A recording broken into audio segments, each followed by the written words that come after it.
యుద్ధాలు నీకెందుకు కానీ చక్కగా వేదాధ్యయనం చేసి యజ్ఞయాగాదులు చేస్తూ ఉంటారు. వాళ్ళ దగ్గరికి వెళ్ళి వాళ్ళతో పాటు కూర్చుని యజ్ఞయాగాదులు చేసుకో. లేదా క్షేమంగా ఉంటావు, యుద్ధభూమిని విడిచిపెట్టి ఇంటికి వెళ్ళిపో. లేదు ఇక్కడే తిరుగుదాం అనుకుంటున్నావా, నీకు భయం లేకుండా ఉండాలంటే కృష్ణార్జునుడి చాటుకు పో తప్ప ఎక్కడ పడితే అక్కడికి వచ్చి మొనగాణ్ణని యుద్ధం చేయకు. చూసావా నీ ప్రారంధం ఎలా అయిందో అని తరిమి తరిమి విడిచిపెట్టాడు. కాబట్టి ఒకానొక సమయంలో కర్ణుడి చేతిలో ధర్మరాజు చిక్కి ప్రాణాలతో బయటపడి ఘోరముగా పరాభవింపబడి యుద్ధభూమి నుంచి తప్పుకున్నాడు. తర్వాత భీముడు ధర్మరాజు గారి జోలికి కర్ణుడు వెళ్ళాడనేటటువంటి కోపంతో ఆ కర్ణుడి మీదకొచ్చి ఒక భయంకరమైనటువంటి బల్యాన్ని విసిరాడు. ఆ బల్యం కర్ణుడి యొక్క శరీరంలోంచి దిగబడి అవతల వైపుకి వెళ్ళిపోయింది. వెంటనే ప్రాణాలు పోయాయా అన్నట్టుగా కర్ణుడు రథంలో ఒరిగిపోయాడు. ఒరిగిపోగానే అర్జునుడు భీముడు తన రథం దిగి పరిగెత్తుకుంటూ వచ్చి కర్ణుడి యొక్క నాలుక కోసైపోయాడు. ఎందుకని అంటే ఈ నాలుకతోటే ఈ నోటితోటే ఒకానొకప్పుడు కురుసభలో మాట్లాడకూడని మాటలు మాట్లాడాడు. కాబట్టి వీడి నాలుక ఉండడానికి వీల్లేదు, వీడి నాలుక కోసేస్తానని నాలుక పైకి లాగి కొయ్యబోయాడు. వెంటనే శల్యుడు జోక్యం చేసుకుని ఒక మాట చెప్పాడు, నువ్వు నాలుక కోసేస్తే చచ్చిపోతాడు, చచ్చిపోలేదు బతికున్నాడు, ఇంకా స్పృహ తప్పాడు. ఇప్పుడు నువ్వు నాలుక కోస్తే చచ్చిపోతాడు, చనిపోయాడు అనుకో, నీ తమ్ముడు ప్రతిజ్ఞ చేశాడు అర్జునుడు కర్ణుణ్ణి చంపుతానని, అప్పుడు అర్జునుడి ప్రతిజ్ఞ ఏమవ్వాలి? నీ తమ్ముడి ప్రతిజ్ఞ గుర్తు తెచ్చుకుని ఈ కర్ణుణ్ణి వదిలి అన్నాడు. మామా భలే జ్ఞాపకం చేశావు, ఇలా జ్ఞాపకం చేయకపోతే ఆవేశంలో కోసేద్దును సుమా కర్ణుడి నాలుక, చచ్చిపోతే మా తమ్ముడి ప్రతిజ్ఞ పోనని చెప్పి భీముడు విడిచిపెట్టి వెళ్ళిపోయాడు. వెళ్ళిపోయిన తరువాత మళ్ళీ స్పృహొచ్చింది. స్పృహొచ్చిన తరువాత మళ్ళీ లేచాడు. లేచి పాంచాల వీరుల్ని నకుల సహదేవుల్ని ఉపపాండవులను సాత్యకిని విశేషంగా బాధించాడు కర్ణుడు. అంటే ఆయన యొక్క అస్త్ర విద్య కానీ ఆయన శౌర్య పరాక్రమములు కానీ తక్కువ అని చెప్పడం మాత్రం సాధ్యం కాదు. భీముడు అంటారా మహానుభావుడు, అద్భుతమైనటువంటి యుద్ధవీరుడు. అలాగే వేరొక పర్యాయం, రెండో పర్యాయం ధర్మరాజు గారు నకులుడు సహదేవుడు కర్ణుడి యొక్క ధాటిని తట్టుకోలేక ముగ్గురు ఒక్క రథమే ఎక్కేవలసి వచ్చింది. కర్ణుడికి దొరికితే చంపేస్తాడని చెప్పి ముగ్గురు ఒక రథమే ఎక్కారు. ఎక్కి ఇంకా కర్ణుడి చేతి నుంచి తప్పించుకొని ప్రాణాలతో బయటపడితే చాలన్న స్థితిని పొందారు. కుంతీదేవికి ఇచ్చినటువంటి మాట జ్ఞాపకానికి వచ్చి రెండో మాట దొరికిన ధర్మరాజుని నకులుణ్ణి సహదేవుణ్ణి మాత్రం చంపలేదు, కానీ చంపేసినంత పని చేశాడు. ఆ యుద్ధం చూసిన వాళ్ళకి ఏమనిపించిందంటే ఒక్క క్షణంలో ముగ్గురిని కర్ణుడు మట్టు పెట్టేస్తాడు, ముగ్గురు చచ్చిపోతారనిపించింది. అప్పుడు శల్యుడు జోక్యం చేసుకున్నాడు. అదే సమయానికి భీముడు దుర్యోధనుణ్ణి ఆక్రమించి దుర్యోధనుణ్ణి చంపడానికి సిద్ధమవుతున్నాడు. దుర్యోధనుడు భీముడికి దొరికాడు, ధర్మరాజు నకులుడు సహదేవుడు కర్ణుడికి దొరికాడు. వెంటనే శల్యుడు తెలివితేటలుగా అన్నాడు, నువ్వు ఇక్కడ ధర్మరాజుని నకులుణ్ణి సహదేవుణ్ణి చంపేస్తావు, ఎవరి కోసం ఈ యుద్ధం? అది ఒకటి చచ్చిపోవడానికి సిద్ధంగా ఉన్నాడు దుర్యోధనుడు. తీరా దుర్యోధనుణ్ణి చంపేసిన తర్వాత వీళ్ళ ముగ్గురిని చంపినా ఎవరి కోసం ఈ యుద్ధం, ఎవరి కోసం ఈ విజయం? కాబట్టి వీళ్ళని చంపడం కాదు, ముందెళ్ళి నీ ప్రభువుని కాపాడన్నాడు. అనగానే వీళ్ళ ముగ్గురిని వదిలేశాడు. ఎటూ చంపడలేండి, వీళ్ళ ముగ్గురిని వదిలి మళ్ళీ భీముడి మీద యుద్ధం చేసి దుర్యోధనుణ్ణి విడిపించుకునేటటువంటి ప్రయత్నంలో వెళ్ళిపోయి ఆ దుర్యోధనుణ్ణి విడిపించుకున్నాడు. కర్ణుడు మధ్యందినటువంటి మార్తాండుడైపోయాడు. ఆ రోజు మధ్యాహ్న యుద్ధంలో అయిపోయి భార్గవాస్త్రాన్ని ప్రయోగించాడు, పరశురాముడిచ్చిన అస్త్రం. ఆ అస్త్రాన్ని ప్రయోగించడం వల్ల పాండవ సైన్యం అంతా కాకావికలైపోయింది.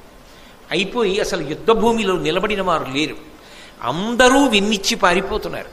ఆ పారిపోతున్న సమయంలో ఈ గొప్ప ఘోషనంతటినీ కూడా కృష్ణార్జునులు గమనించారు. గమనించి ఈ సమయంలో మనం కూడా కర్ణుడి ముందుకు వెళ్ళడం మంచిది కాదు అర్జున, ఎందుచేత అంటే ఆయన దుర్నిరీక్షుడై ఉన్నాడు, చాలా ఉత్సాహంతో ఉన్నాడు. ఇటువంటి సమయంలో మనం ఎదురుబడితే కర్ణుడి యొక్క వీర ప్రదర్శనమునందు తట్టుకు నిలబడగలమన్న నమ్మకం తక్కువ, కాబట్టి కొంతసేపు అసలు కర్ణుడి ముందుకి వెళ్ళద్దు అన్నాడు కృష్ణుడు. వెంటనే అర్జునుడు అన్నాడు, పట్టపగిలింటి సూర్యుని పగిది కర్ణుడు ఉగ్రమూర్తి అయి వెలుగుచునున్నవాడు, మన రథం విప్పుడు మాధవ మరలనిమ్ము, బ్రతికియుండిన శుభములు పడయవచ్చు. అర్జునుడు కూడా ఏమన్నాడంటే, మధ్యాహ్న కాలంలో వెలిగిపోతున్న సూర్యబింబం ఎలా ఉంటుందో కర్ణుడు అలా ఉన్నాడు, అటువంటి యుద్ధం చేస్తున్నాడు. కృష్ణ, నా రథాన్ని కర్ణుడి రథం ముందు పెట్టకు, ఇప్పుడు గాని యుద్ధానికి ఎడితే కర్ణుడు నన్ను చంపినా చంపుతాడు, కాబట్టి బ్రతికితే సుఖాలు పొందొచ్చు, రథాన్ని దూరంగా తీసుకుపో అన్నాడు. ఆ తర్వాత ధర్మరాజు గారు ఈ కర్ణుడి చేతిలో ఘోరంగా అవమానింపబడి విడవబడ్డాడు కదా రెండో మాట నకుల సహదేవులతో కలిపి. నకుల సహదేవుల్ని యుద్ధానికి పోయి భీముడికి సహాయం చేయండి అని చెప్పి ఆ కర్ణుడు అన్న మాటలు మనసుని ములుకుల్లా గుచ్చుకుంటుంటే తట్టుకోలేక శిబిరానికి వెళ్ళిపోయి శరీరంలో గుచ్చుకున్న బాణాలన్నీ బయటికి లాగించుకుని అపారమైన శోకంతో పడుకుని ఉన్నాడు. ఆ తర్వాత కృష్ణార్జునుడు ఇద్దరూ వచ్చారు. మీరు మహాభారతంలో శ్రీకృష్ణుడు అన్న దగ్గర దాని గురించి సవివరంగా విన్నారు. వచ్చిన తరువాత కర్ణుణ్ణి గెలిచి వచ్చాడు అర్జునుడు అనుకుని ధర్మరాజు గారు మాట్లాడడం, నేను ఇంకా గెలవలేదు అని చెప్పడం. ఆగ్రహించినటువంటి ధర్మరాజు గారు గాంధీవాన్ని కృష్ణుడికి ఇచ్చి కృష్ణుడు గెలుస్తాడన్నాం, గాంధీవం ఎవరికైనా ఇచ్చేయమని ఎవడంటాడో వాడి తల పగలగొట్టేస్తాను, వాడిని చంపేస్తానని ప్రతిజ్ఞ చేశానని చెప్పి అర్జునుడు వరలోంచి కత్తి తీయడం. ఇదెక్కడి గొడవ, శత్రువీరుల్ని చంపడం మానేసి మీలో మీరు పొడుచుకు చచ్చిపోతే ఇంకా యుద్ధం ఎవరి కోసమని కృష్ణుడు ఆపి అర్జునుణ్ణి, పెద్దవాణ్ణి అనరాని మాటలంటే చంపినట్టే, కాబట్టి ధర్మరాజు గారిని కొంతసేపు నింద చేయమంటే ధర్మరాజు గారిని అర్జునుడు నింద చేసి చంపిన దానితో సమానం అయిపోయింది, కాబట్టి ఇప్పుడు కత్తి తీసి తాను పొడి చేసుకోబోయాడు. ఇది నువ్వెందుకు పొడి చేసుకుంటున్నావు అన్నాడు కృష్ణుడు.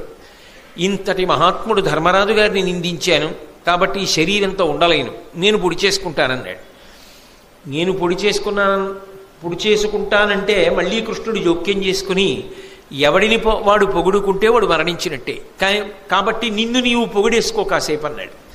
అప్పుడు అర్జునుడు మళ్ళీ తనని తాను పొగుడుకున్నాడు. ఇద్దరూ ఉపద్రవంలోంచి గట్టున పడ్డారనుకునేసరికి ఇప్పటి వరకు అర్జునుడు నన్ను ఏదో నింద చెయ్యాలి కాసేపని నింద చేసినా అందులో సత్యం ఉంది, నా వల్ల వాళ్ళు బాధపడుతున్నారు, నేనే మాయాద్యూతంలో అనవసరంగా పాల్గొని వీళ్ళందరికీ కష్టాలు తెచ్చాను, నేను అడవికి వెళ్ళిపోయి తపస్సు చేసుకుంటాను, భీముడికి పట్టాభిషేకం చేయండి అని ధర్మరాజు గారు వెళ్ళిపోతున్నాడు. మళ్ళీ కృష్ణుడు వెళ్ళి ధర్మరాజు గారిని పట్టుకుని తీసుకొచ్చి కూర్చోబెట్టాడు. కర్ణుడు కొట్టిన దెబ్బ ధర్మరాజు గారిని శారీరకంగా మానసికంగా బాధ పెట్టి అన్ని మలుపులు తిప్పింది కథని. కృష్ణుడు ఉన్నాడు కాబట్టి నిలబడింది పాండవ శిబిరం, లేకపోతే అసలు ఏమైపోనో కర్ణుడి దెబ్బకి ఆ రోజుని. సరే, అప్పుడు ధర్మరాజు గారికి అర్జునుడు కృష్ణుడు నమస్కారం చేశారు. ఇవాళ కర్ణుణ్ణి చంపి మాత్రమే తిరిగి వస్తాం అని యుద్ధానికి బయలుదేరారు. బయలుదేరేటప్పుడు ఇందాక తిరిగి వస్తున్నప్పుడు అర్జునుడు చూసిన పరిస్థితి ఏమిటి? కర్ణుణ్ణి మధ్యందిన మార్తాండుళ్ళ ఉన్నాడు. అదే పటాటోపంతో, అదే ఆటోపంతో, అదే శౌర్యంతో, అదే పరాక్రమంతో, అదే విజృంభణంతో ఉన్నాడు. ముందు మానసికంగా అర్జునుడిలో ఒక కక్ష, ఒక పగ బాగా ప్రజ్వరిల్లితే తప్ప కర్ణుణ్ణి చంపి తీరాలనేటటువంటి ఉత్సాహం రాదు. అది కృష్ణ సారథ్యం అంటే. కాబట్టి అర్జునుడితో అన్నాడు, నీ అస్త్రశక్తి ఎంతటిదో అర్జున మరిచిపోయావా? నువ్వు వేసినటువంటి బాణ పరంపరలకి తట్టుకోలేక కదా భీష్మాచార్యుడు పడిపోయాడు, నీకే విలువిద్య నేర్పినటువంటి ద్రోణుడే పడిపోయాడే నిన్ను తట్టుకోలేక. మరిచిపోయావా? మాయాద్యూతంలో మిమ్మల్ని అందరినీ ఒకసారి ఓడించి రాజ్యాన్నంతటినీ కబళించి మీ ఒంటి మీదున్న పైబట్టలు కూడా తీయించి కింద పెట్టించారు. రెండో మాట మళ్ళీ మాయాద్యూతం ఆడి 12 సంవత్సరములు అరణ్యవాసం, 1 సంవత్సరం అజ్ఞాతవాసం చేయించారు. 13 సంవత్సరాలు మీరు పడ్డ కష్టాలకన్నింటికీ కారణమైన ప్రధానుడు కర్ణుడితో యుద్ధానికి ఎడుతున్నాం అర్జున. నీ పౌరుషాన్నంతటినీ కూడా పుంజుకో, నీ ప్రతాపాన్నంతటినీ ప్రదర్శించు, కర్ణుడి తల తెగిపోలిసిందే ఇవాళ. కాబట్టి అన్ని పాపములు చేసిన వాడు ఇవాళ నీ కంటపడుతున్నాడు అంటే అర్జునుడిలో ఎంత పౌరుషం పెరుగుతుంది అంటూ ఇంకొక మాట అన్నాడు, అన్నిటికన్నా ఒక్క విషయాన్ని గుర్తుపెట్టుకో. ఏ మత్స్యయంత్రాన్ని కొట్టి నువ్వు ద్రౌపదీదేవిని భార్యగా స్వీకరించడానికి సిద్ధపడ్డావో, తదనంతరం వేదవ్యాసుని యొక్క వాక్కు చేత, కుంతి వాక్కు చేత ద్రౌపదీదేవి మీ 5గురికి భార్య అయిందో, ఎవరు రాజసూయాగం చేసిన తరువాత అవబృధ స్నానం చేసినటువంటి తలకట్టుతో ఆ దుర్యోధనుడి యొక్క సభలోకి ప్రవేశించిందో, ఏ ద్రౌపదీదేవి యొక్క కొప్పు పట్టి ఈడ్చి వస్త్రాపహరణం చేశారో, ఏ ద్రౌపదీదేవి వంక కర్ణుడు తిరిగి జూదంలో ఓడిపోని 6వ భర్తని వెతుక్కో అని నవ్వాడో, అటువంటి దుర్మార్గుడైన కర్ణుడి మీద యుద్ధానికి ఎడుతున్నావు. తల మిగలచ్చా కర్ణుడిది అంటే, ఇక అర్జునుడు ఎంత పగతో వెళ్ళాలో అంత పగతో వెళ్ళడానికి, అంత ఉత్సాహం పుంజుకోవడానికి కావలసినది నూరి పోసేశాడు కృష్ణ పరమాత్మ. చిట్ట చివర నీకు 2 మాటలు చెప్తా అర్జున, నేనే రాయబారానికి వెళ్ళా మీకోసం. నేను రాయబారానికి వెళ్ళినప్పుడు నన్నే పట్టాలి, బంధించాలి అని ప్రయత్నం చేసిన దుష్టచతుష్టయంలో ఈ కర్ణుడు లేడా? కృష్ణుడంటే ప్రాణం అర్జునుడికి. నన్ను పట్టాలనుకున్నాడు కదా, ఇప్పుడు నువ్వు పౌరుషం ప్రదర్శించవా? దానికి ప్రతీకారం ఇప్పుడు చెయ్యవా? అన్నిటికన్నా అర్జున, నువ్వు స్మరించవలసినది ఒకటి ఉంది. నీ కొడుకు ముక్కుపచ్చలారనివాడు, మహావీరుడు. నువ్వు లేనప్పుడు పద్మవ్యూహాన్ని భేదించి లోపలికెడితే చుట్టుముట్టి అపాయాన్ని కల్పించి కుట్ర చేసి వెనక నుంచి బాణం వేసి అతని విల్లు విరిచి కత్తి పలక పట్టుకుని ఆకాశానికి ఎగిరి కిందకి దిగుతుంటే అతని పలకని భేదించి ఆ అభిమన్యుడు, అర్జున నీ కొడుకు మరణించడానికి కారణం ఆ కర్ణుడే. అటువంటి కర్ణుడితో చాలాసేపు యుద్ధం చేస్తావా? నీతో యుద్ధం చెయ్యలేక కర్ణుడి తల తెగి భూమి మీద పడిపోద్దా? అది నువ్వు చూడద్దా? నీ బంధువులు, నీ యొక్క హితాన్ని కోరుకునేవాళ్ళు, నీ శ్రేయోభిలాషులు ఎంతమంది ఎన్నిసార్లు మనసు కష్టపెట్టుకున్నారా కర్ణుడి యొక్క ప్రవర్తనకి? అటువంటి వాడు ఇవాళ నీకు ఎదురుపడబోతున్నాడు. అర్జునుణ్ణి చంపుతానని ఇన్ని మాటలు ప్రగల్భములు పలికినవాడు, ప్రతిజ్ఞ చేసినవాడు నీ కంటి ముందు పడుతున్నాడు. ఆ కర్ణుణ్ణి చంపుతానని నువ్వు ప్రతిజ్ఞ చేశావు కాబట్టి ఇవాళ నీ ప్రతిజ్ఞ నువ్వు నెరవేర్చుకుని పరమ సంతోషంతో నిన్ను కన్న తల్లి కుంతి ముందుకెళ్ళి, అమ్మా ప్రతిజ్ఞ నెరవేర్చుకున్నానని చెప్పాలి. ద్రౌపదీదేవి ముందుకెళ్ళి చెప్పాలి, మీ అన్నయ్య హృదయశల్యంతో బాధపడుతున్నాడు, కర్ణుడు ఇంతగా నన్ను పరాభవించాడని. మీ అన్న ఆనందపడేటట్టుగా కర్ణవధ జరగాలి. అర్జున ఈ మాటలన్నీ విన్నాడు, పరమానందం పొంది కృష్ణ రథాన్ని పోనీ కర్ణుడి వైపుకి అన్నాడు. అర్జునుడి రథం ఎప్పుడైతే కర్ణుడి వైపుకి దూసుకొస్తోందో కర్ణకుమారుడు అడ్డుపడ్డాడు. కర్ణుడు చూస్తుండగా ఆ కర్ణుడి యొక్క కుమారుణ్ణి ఉత్తమౌజుడు అనబడేటటువంటి పాండవ వీరుడు సంహరించాడు. ఇవన్నీ కర్ణుడి పాలిట దారుణమైనటువంటి విషయాలు యుద్ధంలో. ఎందుకని అంటే ఏదో మాయ చేశారో లేకపోతే కుట్ర చేశారో అని నేను అంటలేదు. దారుణమైన విషయము అంటే మనసు చితికిపోవడానికి, అంత ఉత్సాహంతో ఉన్న మనసు నీరు కారిపోవడానికి కావలసిన సంఘటనలు జరుగుతున్నాయి. అంటే దైవము యొక్క ప్రచోదనం అలా ఉంది. భారత యుద్ధం పూర్తి అయిపోవాలంటే కర్ణుడు పడిపోవడం వినా మార్గం లేదు. అందుకే కళ్ళ ముందు కుమారుడు మరణించాడు. ఎంత తండ్రి అయినా ఆ కళ్ళ ముందు కొడుకు పడిపోయినప్పుడు కర్ణుడు తట్టుకోలేకపోయాడు, వివశుడయ్యాడు. 10 మంది కురుకుమారులు అర్జునుణ్ణి ఆపబోయారు, కానీ అర్జునుడు ఆ 10 మందిని సంహరించాడు. ఇంకొంచెం ముందుకెడుతున్న సందర్భంలో భయంకరమైనటువంటి సన్నివేశం జరిగింది. దుశ్శాసనుడు కనబడ్డాడు భీముడికి. ఈ దుర్మార్గుడు నా కన్నుల ఎదురుగుండా ఇవాళ కనబడ్డాడు, వీణ్ణి చంపుతానని ఎక్కడ లేని పౌరుష ప్రతాపాలతో భీముడు వెళ్ళి గదాయుద్ధం చేసి ఆ దుశ్శాసనుడి యొక్క శరీరాన్ని 2 చేతులతో ఎత్తి పట్టి గిరగిరా తిప్పి నేలకేసి కొట్టి, పాదాలతో శరీరాన్ని తొక్కి, మోకాలితో కంఠం మీద అదిమి పట్టి నొక్కి తలని గిరగిరా తిప్పి, ఇంకా పగ తీరక ఆయన మీద కూర్చుని దుశ్శాసనుడి మీద నృసింహస్వామి హిరణ్యకశిపుని యొక్క గుండెలు ఎలా బద్దలగొట్టాడో అలా వక్షస్థలాన్ని చీల్చి ఆ నెత్తురు దోషిటితో పట్టుకుని త్రాగి, చిన్నప్పుడు తాగిన పాల కన్నా అంతఃపురంలో తాగిన పళ్ళరసాల కింద కక్ష తీరేటట్టు తాగిన ఈ నెత్తురు రుచి ఎక్కువ అని ఆ నెత్తురు తీసి ఒళ్ళంతా చల్లుకుని పదే పదే చుట్టూ తిరుగుతూ వచ్చి దుశ్శాసనుణ్ణి తొక్కుతుంటే అటు దుర్యోధనుడు ఇటు కర్ణుడు బాణం వెయ్యడం కూడా మరిచిపోయి భీముణ్ణి చూస్తూ నిలబడిపోయారు. అంత ఉగ్రమూర్తి అయి ఆ దుశ్శాసనుణ్ణి సంహరించాడు భీముడు. తన కళ్ళ ముందు కొడుకు పోయాడు, కళ్ళ ముందు 10 మంది పోయారు ఆ కురుకుమారులు. వెంటనే భయంకరమైన రీతిలో దుశ్శాసనుడు పోయాడు. అసలు ఆ భీముడి యొక్క రూపాన్ని చూశారు. నెత్తురంతా ఒంటి మీద చల్లేసుకుని యుద్ధభూమిలో పరిగెడుతుంటే ఆ భీముణ్ణి చూసి పారిపోయింది కురుసైన్యం అంతా. ఎవరి జోలికి వస్తాడో, ఎవరడ్డొస్తే ఏం చేస్తాడో అని.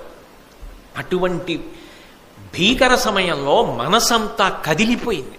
కర్ణుడు కూడా నిశ్చేష్టుడైపోయాడు, దుర్యోధనుడు నిశ్చేష్టుడైపోయాడు. అటువంటి సమయంలో ఇంకొక 10 మంది కురుకుమారులు భీముడి వైపుకి ఎడుతుంటే అర్జునుడు ఆ 10 మందిని చంపేశాడు. అప్పటికి దుర్యోధనుడి యొక్క 20 మంది సోదరులు పోయారు, కర్ణుడి యొక్క కొడుకు పోయాడు, దుర్యోధనుడి యొక్క తమ్ముడు భీముడి చేతిలో పోయాడు దుశ్శాసనుడు.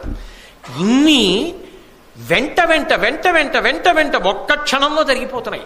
ఎంత పెద్ద మంట అయినా 10 బిందెలతో అదే పనిగా తెచ్చి నీళ్లు పోసేస్తుంటే ఎలా చల్లారిపోతుందో, అప్పటి వరకు మధ్యందిన మార్తాండుడిలా వెలిగిపోయిన కర్ణుడిలో ఉన్నటువంటి పౌరుష ప్రతాపాలు కొంత తగ్గడానికి, ఆయన మనసు వికలమవడానికి ఇది కారణమైంది. దీనికి తోడు కర్ణుని యొక్క కుమారుడు ఉన్నాడు, ఆయన పేరు వృషసేనుడు. అతడు ఒక్కడే ధైర్యం చేసి భీముడి వైపుకి వెళ్ళాడు. కానీ భీముడు ఆయనతో యుద్ధం చేశాడు. ఈలోగా అర్జునుడు శక్తివంతమైనటువంటి బాణాన్ని ప్రయోగించి కర్ణుడి కళ్ళ ముందే ఆ కొడుకు వృషసేనుడి యొక్క తల తరిగేశాడు. కళ్ళ ముందు ఇంకొక కొడుకు తల తెగి నేల మీద పడిపోయింది. ఇవన్నీ చూసిన తరువాత ఎంతటి వాడికైనా మనస్సు వికలమైపోతుంది. కర్ణుడు అర్జునుడితో యుద్ధానికి వెళ్లే ముందు జరిగినటువంటి సంఘటనల పరంపర. ఈలోగా ఆకాశంలోకి దేవేంద్రుడు, బ్రహ్మగారు, పరమశివుడు వీళ్ళందరూ వచ్చి నించున్నారు. నించుని నరనారాయణులు, ఆ కృష్ణార్జునులు ధర్మ సంస్థాపన కోసం అవతరించిన వారు. ఈ కర్ణుడు అధర్మపక్షాన్ని ఆశ్రయించినవాడు. ఆయన యందు సుగుణములు ఉండవచ్చుగాక, కానీ ఈ కర్ణుడి శరీరము నేల పడిపోవుగాక, ఇతడు అర్జునుడి చేతిలో ఓడిపోవుగాక, పాండవులు గెలిచెదరుగాక అని ఏకంగా ఇంద్రుడు, బ్రహ్మగారు, పరమశివుడు పైనుంచి ఆశీర్వచనం చేశారు. దానికి తోడు కృష్ణ పరమాత్మ సారథ్యం చేస్తున్నాడు. ఇద్దరి మధ్య భయంకరమైన యుద్ధం ప్రారంభమైంది. అటు కృష్ణార్జునులు ఇద్దరూ శంఖాలు పూరించారు, ఇటు కర్ణశల్యులు ఇద్దరూ శంఖాలు పూరించారు. ఒకరు వేసిన అస్త్రానికి తీసిపోకుండా రెండో వారు అస్త్రం వేస్తున్నారు. కర్ణార్జునుల యొక్క యుద్ధం జరుగుతుంటే ఇక చాలా సైన్యం మనమే ఉంది, క్షణాల మీద కొట్టుకోవచ్చు, చావచ్చు, ఈ యుద్ధం మళ్ళీ చూడడం కుదురుతుందా అని యుద్ధం మానేసి చూస్తూ నిలబడ్డారు. అంత భయంకరమైనటువంటి యుద్ధం జరిగింది. ఇక అర్జునుణ్ణి నిర్జించాలనేటటువంటి బలమైన సంకల్పంతో తాను ఖాండవవన దహనం చేసినప్పుడు తన దగ్గరికి వచ్చి నాగాస్త్రంగా మారినటువంటి అశ్వసేనుడు అనబడేటటువంటి సర్పానికి సంబంధించినటువంటి బాణము కర్ణుడు వరలో పెట్టి ప్రత్యేకంగా చందనముతోటి పుష్పాలతోటి పూజ చేసి ఎప్పుడూ భద్రంగా ఉంచుతాడు. అటువంటి బాణాన్ని తీసి గురి చూసి సంధించి అర్జునుడి మీదకి విడిచిపెడుతున్నాడు. శల్యుడు కర్ణుడి వంక చూసి అన్నాడు, నువ్వు పెట్టిన గురి సరికాదు, కంఠానికి పెట్టపోయి క్రీగంటి దగ్గర పెట్టావు, మార్చ్ అన్నాడు. ఈ మాట అనేటప్పటికీ కర్ణుడికి ఎక్కడలేని కోపం వచ్చింది. నేను యోధాన యోధుణ్ణి, నాకు గురి పెట్టడమే రాదా? నువ్వు అన్నావు కాబట్టి నేను గురి మార్చను, నేను అలాగే వేస్తాను బాణాన్ని అని బాణం వేశాడు. అది నిజానికి అర్జునుడి యొక్క కంఠాన్ని ఉత్తరించేయాలి, కానీ సారథ్యం చేస్తున్నవాడు ఎవరు? కృష్ణ పరమాత్మ. అందుకే ఆయన రథాన్ని 5 అంగుళాలు భూమిలో దిగబడిపోయేటట్టుగా తొక్కాడు. ఆ బాణం కంఠానికి గురిపెట్టింది. 5 అంగుళాల రథం కిందకెళ్లడంలో, అర్జునుడు కూడా కిందకెళ్లడంలో కిరీటాన్ని కొట్టి వెళ్ళిపోయింది. అయినా పగ తీరకది మళ్ళీ వస్తుంటే కృష్ణుడు ఈ వృత్తాంతాన్ని అంతటినీ చెప్పిన కారణం చేత 6 బాణములు ప్రయోగించి అర్జునుడు ఆ సర్ప సంబంధమైన బాణాన్ని తుత్తునియలు చేసేశాడు, ముక్కలు చేసేశాడు. కర్ణుడు ఎంతో కష్టపడి యుద్ధం చేస్తున్నాడు. భార్గవాస్త్రం జ్ఞాపకానికి వస్తుందేమో అర్జునుడి మీద ప్రయోగిద్దామని ఎంతో ప్రయత్నం చేశాడు. పరశురాముడి శాపం ఉంది కదా, భార్గవాస్త్రం స్ఫురణకి రాలేదు. అవతల అర్జునుడు బాణములు కుప్పించేస్తున్నాడు. అదే సమయంలో ఆ కర్ణుడి యొక్క రథచక్రం భూమిలో దిగబడిపోవడం మొదలుపెట్టింది. అవతల సరిగ్గా నిలబడడానికి లేదు. భార్గవాస్త్రమా జ్ఞాపకానికి రావట్లేదు. అర్జునుడా బాణ పరంపర కురిపించేస్తున్నాడు. రథమా కదలదు. ధనస్సా విరిచేశాడు. అయినా ఇంకొక ధనస్సుని బాణాన్ని తీసుకుని యుద్ధం చేశాడు. ఎంత గొప్ప యుద్ధం చేశాడంటే గాంధీవం యొక్క అల్లెతాడు కట్టే ముడి విడిపోయేటట్టుగా కొట్టాడు. మళ్ళీ ముడిని సరిచేసుకుని అర్జునుడు యుద్ధం చేశాడు. కిందకి దిగి ఆ రథం యొక్క కాడి కింద తన భుజం పెట్టి ఆ రథాన్ని పైకెత్తడం కోసమని ప్రయత్నించాడు. అయినా ఆ రథం పైకి రాలేదు. కానీ ఆశ్చర్యం ఏమిటంటే ఈ భూమి అంతా కులపర్వతాలతోటి సముద్రాలతోటి 6 అంగుళాలు పైకి లేచింది. అంటే కర్ణుడి యొక్క భుజశక్తి అటువంటిది. మొత్తం భూమి లేచింది కానీ ఆ రథం మాత్రం భూమిలోంచి పైకి రాలేదు. జ్ఞాపకానికి వచ్చింది, ఒకప్పుడు ధేనువుని కొట్టాను, కావాలని కొట్టలేదు, సాధన చేస్తుండగా బాణం తగిలింది. వేడుకున్నాను ఆ బ్రాహ్మణుణ్ణి, నీకు అనేక ఆవులు ఇస్తాను, దూడలు ఇస్తానన్నాను. ఆయన వినలేదు. ఎవరిని మనసులో పెట్టుకుని ఇంత తీవ్ర సాధన చేసి ధేనువు మీద బాణం పడేటట్టుగా కొట్టావో ఆ వీరుడితో యుద్ధం చేసేటప్పుడు నీ రథచక్రము భూమిలో కుంగిపోవుగాక అని శపించాడు. వెంటబడి ప్రతిమాలిన ఆయన అంగీకరించలేదు. ఆ శాపాన్ని ఉపసంహారం చేయలే. అందుకే రథచక్రం భూమిలో దిగబడిపోయింది అనుకున్నాడు. అనుకుని అర్జునుడి వంక చూసి ఆ అర్జునుడన్నాడు, అరదంబు చక్రంబు ధరజాల కృంగిన ఎత్తెద అంతకు నీయకుండు ఏను భూమిస్థుడ నీవు రథస్థుండ వియ్యడ తగవగు నీయకునికి విరిదలవానికి విరధుని ఆయుధం విడినవానిని శూరులేరెందు మహిత శూరుడవు మాత్రగా ఉత్తమ కులుడవు రణధర్మ కోవిదుండవు ఇట్టి నీవు తగిన ఎట్టి భంగిన అని చెయ్యవలయు ఇట్లు చెప్పుటెల్ల పాడి ఏర్పడంగ పలుకుట గాని గోవిందునకును నీకు వెరచి కాదు. అర్జున, నువ్వు రథం మీద ఉన్నావు, నేను భూమి మీద ఉన్నాను. నా రథచక్రం కుంగిపోయింది. నా రథచక్రం భూమిలోంచి పైకి రావట్లేదు. నేను రథాన్ని ఎత్తి సరిచేసుకునే ప్రయత్నం చేస్తున్నాను. అయినా ఎదుటి వీరుడు భూమి మీద ఉన్నా లేక అస్త్రములను విడిచిపెట్టి వెన్ను చూపించి పారిపోతున్నా, తల విరబోసుకుని ఉన్నా, అటువంటప్పుడు ధర్మాత్ముడైనటువంటి ఎదుటి వీరుడు బాణములు వేసి కొట్టకూడదు. నువ్వు ఉత్తమ వంశమునందు జన్మించావు, గొప్ప అస్త్ర విద్య నేర్చుకున్నావు, ధర్మం తెలిసిన్నవాడివి. నేను ఇప్పుడు బాణములు వెయ్యలేని స్థితిలో ఉన్నాను. రథాన్ని ముందు భూమి మీద సరిచేసుకునే ప్రయత్నంలో ఉన్నా. అయినా నువ్వు ఆపకుండా బాణప్రయోగం చేస్తున్నావు. కొంతసేపు బాణప్రయోగం ఆపు.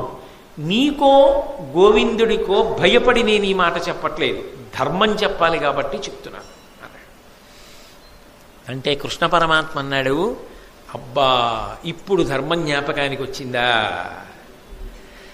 జ్ఞాపకానికి వస్తే రక్షించేది కాదు ధర్మం, అనుష్ఠిస్తే రక్షించేది. నువ్వు ఎంత ధర్మాన్ని అనుష్ఠించావు జీవితంలో? పాండవులను తక్కువ చేసి మాట్లాడినప్పుడు ఈ ధర్మం జ్ఞాపకానికి రాలా? ద్రౌపదీదేవిని అవమానించినప్పుడు ఈ ధర్మం జ్ఞాపకానికి రాలా? అదే పనిగా అర్జునుణ్ణి చిన్నతనం చేసి మాట్లాడినప్పుడు ఈ ధర్మం జ్ఞాపకానికి రాలా? నువ్వు పాటించనిది ధర్మం. నీకు అక్కడికి రమ్మంటే ఎక్కడి నుంచి వస్తుంది? ఇతని రథచక్రము పైకి లేవదు అర్జున, ఎందుకంటే ఇతనికి శాపం ఉన్నది. కాబట్టి నువ్వు వేచి ఉండవలసిన అవసరం లేదు. అతని రథము భూమి మీదకి సక్రమంగా వస్తుందనుకుంటే ఆగవచ్చు, అది వచ్చే సమస్యే లేదు, ఎందుకంటే అది శాపం, కాబట్టి బాణప్రయోగం చెయ్యి అన్నాడు. వెంటనే అర్జునుడు ఒక దివ్యమైనటువంటి బాణాన్ని తీసి, ఏను తపశ్చరణంబున దానంబున గురుజనాభితర్పణమున నిత్యాసూన వ్రతశీలుడనియు కర్ణు తలత్రించు ఈ శరమనియన్. నేను ప్రతిరోజు కూడా పుణ్యకార్యములు చేసిన వాడనైతే, గురుజనులను తృప్తిపరచినటువంటి వాడనైతే, నిత్యానూన వ్రతశీలుడనియు ప్రతిరోజు పుణ్యకర్మలు తప్పకుండా చేసిన వాడనైతే, నేను ఇప్పుడు వేసేటటువంటి ఈ బాణము కర్ణుని యొక్క తలను త్రుంచుగాక అని చెప్పి గాంధీవానికి తొడిగి ఆ బాణాన్ని ప్రయోగించాడు. చరమగిరి నుండి పడియడు తరణికరణి సూతపుత్రు తలవడ కాంతి స్ఫురణోజ్వలంబు అతి సుందరముగు అగు కాయమట్లు ధరణింపడియన్.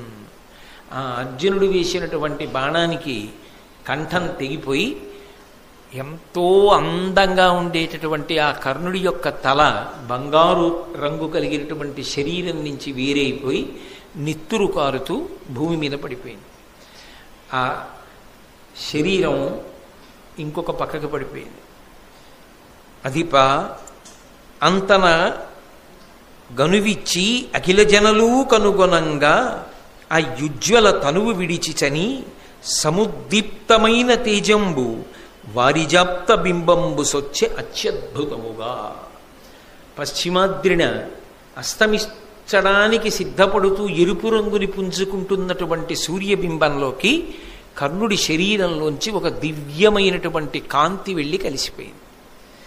సూర్యభగవానుడు చూశాట ఆకాశంలోంచి, అబ్బా, నా అనుగ్రహాన్ని పొందినవాడు, నన్ను ఉపాసన చేసినవాడు, నా అంశలో వెలిగినవాడు, భారత యుద్ధానికి కారణమైనవాడు, ధర్మ సంస్థాపనకు నిజానికి పరమకారణమైనవాడు ఇవాళ యుద్ధభూమిలో పడిపోయాడు.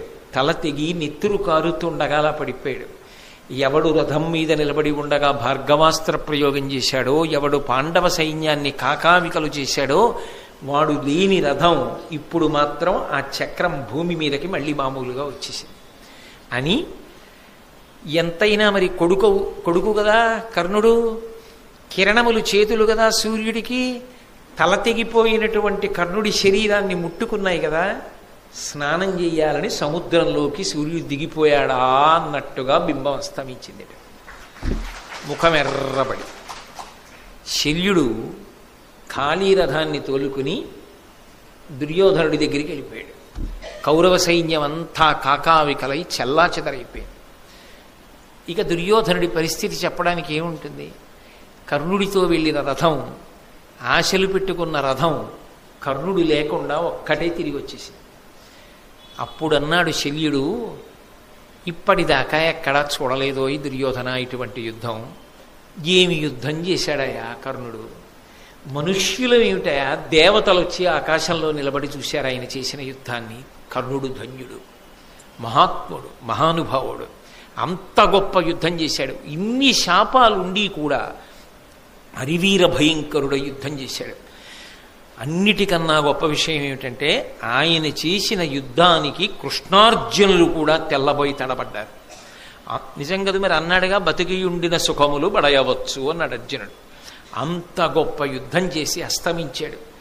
అటువంటి మహావీరుడు, ఆయనకి సారథ్యం చేశానన్నాడు. ఇప్పుడు కర్ణుడు పడిపోయిన తర్వాత ఆ విధంగా మహాభారత యుద్ధకాలమునందు కర్ణుడు పడిపోయాడు. ఆ తర్వాత నల్లేరు మీద నడక మిగిలిన వాళ్ళు పడిపోయారు. దుర్యోధనుడి తొడలు భీమసేనుడు విరగొట్టాడు. ధర్మరాజు గారికి పుణ్యజలాలతో కృష్ణ పరమాత్మ దగ్గరుండి పట్టాభిషేకం చేయించారు. ఆ పూజలో ఉంచి పూజించినటువంటి శంఖంలోకి నదీ జలములన్నింటినీ తీసి సమస్త భూమండలానికి సార్వభౌముడిగా ధర్మరాజు గారికి పట్టాభిషేకం చేశారు. ధర్మరాజు గారు పట్టాభిషిక్తుడైన తరువాత అప్పుడు భూమి అంతా సస్యశ్యామలమై ధార్మికమైనటువంటి బుద్ధితో ప్రజలందరూ ప్రవర్తిస్తూ సంతోషంగా ఉంది. నరనారాయణుల యొక్క అవతారమునకు కావలసినటువంటి ప్రయోజన సిద్ధి కలిగింది. అంత గొప్ప భారతం. ఆ భారతం వచ్చినదే ధర్మ సంస్థాపనకి. ఆ ధర్మ సంస్థాపనలో అత్యంత క్లిష్టమైన ఘట్టము కర్ణుడు పడడం. దాని చేత నరనారాయణులు ప్రీతి చెందారు. ధర్మ సంస్థాపన జరిగింది అని చెప్పి దేవతలందరూ సంతోషించారు. కర్ణుడికి కూడా అంతకన్నా మార్గం లేదు కాబట్టి ఆయన కూడా ఉత్తమగతులను పొంది వీరస్వర్గాన్ని అలంకరించాడు. కాబట్టి ఈ విధంగా ధర్మరాజు గారు పట్టాభిషేకం చేసుకున్న కారణం చేత చాలా చాలా గొప్పగా భూమి అంతా సస్యశ్యామలమై సంతోషకరంగా ప్రజలందరూ జీవనాన్ని కొనసాగించారనేటటువంటి మంగళకరమైన ఘట్టం దగ్గర నేను ఇవాల్టి ఈ ప్రవచనాన్ని పూర్తి చేస్తున్నాను.